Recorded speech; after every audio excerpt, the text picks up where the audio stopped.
بدأت المباراة، يلا بسم الله الرحمن الرحيم، استرها معانا يا رب. هو مش اللي في الصورة ده امام عاشور ولا انا بتهيألي؟ لو خسرنا النهارده هيطلع عين ابونا من جمهور الزمالك. يا هاني عاش ربيع على الله. هو ايه اللي عبد الله السعيد عامله في شعره ده؟ مش عيب على سنك؟ فاول. سيب يد عمك وسام يشوط. يلا يا وسام يا ابن اللعيبه يا فاجر، يا ابن اللعيبه يا فاجر. الماتش التعبان ده فاول للزمالك. ماشي يا حبيبي اعملها كل يوم، تعالى يلا روح يلا. الاهلي محترم الزمالك قوي يا جدعان، اقسم بالله ده فريق ملط. ايه القرف ده؟ محمد هاني اتصاب مش هيكمل الماتش. نزل عمر كمال. ايه ده؟ الحكم راح يشوف الفار. يا نهار اسود، ده راجع بعد ربع ساعه يشوف الكره بتاعت اكرم توفيق. ضربه جزاء. حكم حسب ضربه جزاء.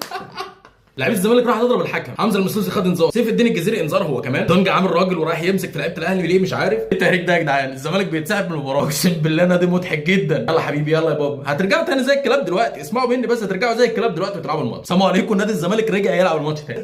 40 ثانيه بالظبط. نادي الزمالك انسحب 40 ثانيه ورجع تاني. سبحان الله، النادي ما عندوش قرار. ما تكسب يا عم، اكسب اكسب، انا عايزك تكسب مش مشكله. ايه المشكله يعني؟ بس العب، كن كالرجال. طب يا عبد اللعيبه يا ابن الهدوء